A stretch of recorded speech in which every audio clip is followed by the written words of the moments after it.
Unit 8 is a continuation of Unit 6. So they are kind of similar to an extent, because here during optional Unit 8 we continue to talk about the principles and practices of the internal quality assurance of assessment.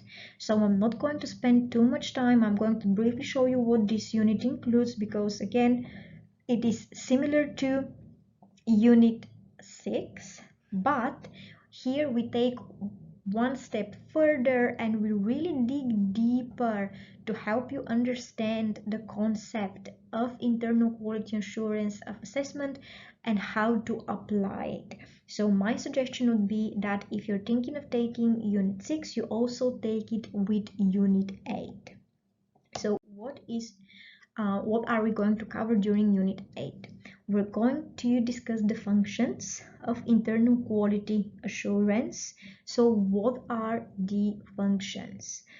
Again, a quick summary here, because you already spoke about that during Unit 6. So we're going to continue with a brief summary. So the functions are to monitor the quality of all learning delivery and assessment. So here we not only talk about the quality assurance of assessment, but we also talk about the quality assurance of learning delivery. As I said, this unit is very much a step forward and a continuation of Unit 6.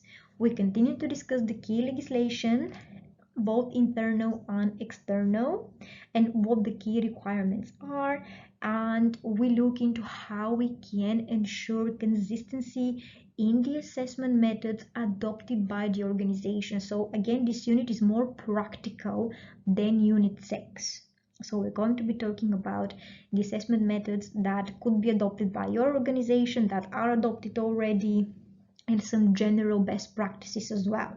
We're also going to talk about how we could identify opportunities to improve the way we assure that there is a certain level of quality that is maintained across the learning and development function. We are also going to talk about the different roles that the practitioners have when it comes to internal and external quality assurance events. So when it comes to the actual event and the process that is part of the event, so in a nutshell, who takes on which role, we are going to look at all the various roles here. We're going to look at what an assessor does, what the trainer does, what expert witnesses do, internal verifiers. So again, this unit is much more practical than Unit 6. So Unit 6 is more theoretical. This one is also theoretical, but we are really going to look into, okay, we've studied the key concepts, we've studied the key theories. Now, how could we really see how this is done in real life? How could we enhance our understanding of those key practices and principles that we will be using in our own practice? Okay, and then we're going to be talking about the actual process of organizing internal quality assurance of assessment. So I'm going to be asking you, or the lecturer who is going to be facilitating the sessions is going to be asking you how you could plan the process and how you can conduct the process of quality assurance of assessment. You'll be looking at how you can select assessors and identify the level of their involvement. You'll be looking at how you could make the necessary arrangements for internal verification to take place. You will be looking at whether technology will be necessary as part of the quality assurance of assessment process. And we're also going to be looking at some of the risks to accuracy. So how can we ensure that the assessment is accurate and the students are really adequately assessed, so that we know exactly where they stand and how we could support them further. Okay, so having covered all the optional units, I hope that this overview session gave you a good overview, yes, overview of what the optional units are all about.